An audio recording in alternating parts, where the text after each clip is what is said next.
So Etsy put out something this week that they're going to make the onboarding process a little more involved than it has been in the past. So let me bring this up here. So this is the new blog post from Etsy in the seller handbook, and it says strengthening new shop onboarding to keep our community safe. And I thought this was kind of interesting because I started my shop about 3 years ago. And I think one thing about Etsy that people do like about it, but I can certainly see from a corporate level why this might be, kind of a liability here, is that it's very easy to open an Etsy shop. Anybody can do it. And it's not, it only takes a few steps. So it's not super involved. It's not like setting up a more traditional business. And I do think that's something that, I saw this and I was like, So you might be kind of surprised by my opinion on this. So let's take a look at this together. So it says, in 2024, we're making updates to the onboarding process for new shops to ensure Etsy's a trusted place to shop and run a business. And that is something Etsy has been struggling with the past year or so for sure, is there are a number of shops popping up that break the terms of service. They don't even meet Etsy's own rules for what you're supposed to be selling on Etsy. I've seen some very sketchy shops. I've seen shops selling things like counterfeit handbags or other things that are clearly not handmade. I've seen people selling stuff that's mass-produced and manufactured overseas, so definitely not handmade, but they're trying to pass it off as handmade. So I do think it seems like Etsy is attempting to maybe try to curb some of these issues. So it says, "Hi, I'm Brendan Mulryan, and I've been leading Etsy support team for the past 6 years. We support buyers and sellers at every step of their journeys, ensuring our users have reliable experiences on Etsy. Every day, our team works to ensure Etsy is a safe and trusted place to shop, so your extraordinary items can shine. We know every order is an opportunity to make an impression on shoppers, and that's as important to your business as it is to ours. That's why in 2024, we're making updates to the shop onboarding process so we can better protect the amazing marketplace and community we've built together. We'll be making these changes over the next few months, and they'll only apply to newly created shops. That means your existing shop won't be affected. But if you decide to open an additional shop, your new shop could be subject to these new requirements, even if you've been selling on Etsy for a while. Read on to learn more about each of the updates we're making to strengthen onboarding for new shops." All right, number 1, adding an enhanced identity check to the shop setup process. We'll be introducing a new method of identity checks to the shop setup process so we know that new shop owners are who they say they are. They'll be asked to upload a photo ID like a driver's license, passport, and take a selfie using their computer or phone. To complete these checks, we've partnered with Persona, a third-party company certified to the highest industry standards for security. We prioritize working with vendors who share our values and put people first, and after vetting multiple potential vendors, our team feels confident Persona does both. 2, introducing a shop setup fee to support enhanced security and verification. We're committed to keeping Etsy safe and secure so sellers can feel confident building their businesses here. We're rolling out a new shop setup fee, which will help us provide enhanced security checks and continued support for new shops. We'll start by introducing this fee to some new shops. They'll pay a one-time setup fee of $15 before they can open for business. We'll clearly communicate if the fee applies during the shop setup process. This non-refundable upfront investment will help to ensure new shops are committed to running a business on Etsy. I wonder, it says some shops, but not all shops. I'm wondering which types of shops will be subject to this fee and which ones won't.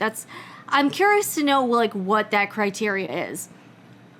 3, exploring changes to payment schedules for new shops. We want to create a better, more trustworthy experience for buyers who purchase from brand new shops. We're exploring changes to payment schedules for new shops until they have a proven track record of sales on Etsy. These changes may affect how long new shops need to wait for their funds to become available. Sounds a lot like that reserve payment system. We're making these updates to help ensure sellers who are just getting started can fulfill their orders or provide refunds when needed. New shops will see their payment schedule right in their shop manager after they complete onboarding. What's next? We'll be introducing and testing out these changes over the next few months, and while we're working to raise the bar for new members of our community, we're equally committed to keeping them safe and helping them thrive once they're here. We'll continue to focus on education and adding protections to help sellers avoid scams that target new business owners. These updates are critical to keeping our marketplace safe, and we're excited to continue our efforts to strengthen the Etsy seller community so that everyone can thrive on Etsy. And one more quick reminder, these changes only apply to newly created shops. So that's Brendan Mulryan, Etsy's Vice President of Customer Support and Success. So I think these are very interesting developments for Etsy, and I can definitely see why they want to do this. And you'll be surprised to hear, for the most part, I actually think this is a good idea. And here's why. So I've been selling on Etsy for about 3 years, and I think one thing about Etsy is it almost seems like too easy to open an Etsy shop, if that makes sense. And unfortunately, I think one negative about how easy it is that you get a lot of kind of low effort shops, you get scam shops, you get shops that kind of are sketchy or sell prohibited items or things that are not allowed on Etsy, selling illegal things. And I actually think that verification setup makes a lot of sense, especially if Etsy is trying to curb and cut down the number of those types of shops. The fact that they are introducing a $15 fee means that person has some skin in the game. And I think that verification process, that you have to provide an ID, show that you're the person you say you are, and have to confirm that whoever's submitting that ID is the person that's doing the shop. I don't think that's necessarily a bad thing. And I lurk on Reddit quite often in those Etsy seller subreddits, or the one for the main Etsy, and I do see a lot of people who are setting up Etsy shops who are clearly not ready to have an Etsy shop. They have not done any research on the business. They are selling things they're not supposed to sell. They don't have, they clearly haven't done the legwork to prepare themselves to run any type of business, even a small business. So I do think that maybe taking those steps on the platform would kind of help people take it more seriously. And again, I'm not saying that I think that having an Etsy shop should be necessarily behind a paywall, or that there needs to be gatekeeping. But at the same time, I do see a lot of particularly younger sellers who don't understand how to run a business, and I'm just shocked at how uninformed they are about having an Etsy shop. So I think if this can help, I was kind of thinking, should they require you to maybe watch a few videos on intellectual property or about taxes or something? I don't think they necessarily need to go that far, because there are a lot of people that set up shops that already know those aspects. But we're clearly getting a lot of people who are opening Etsy shops who don't understand taxes. They're selling things that are illegal, and that's the thing. In those situations, the best case, getting your shop banned or your listings removed is the best case scenario. Worst case scenario, you get sued, or you get some large company filing some legal action against you.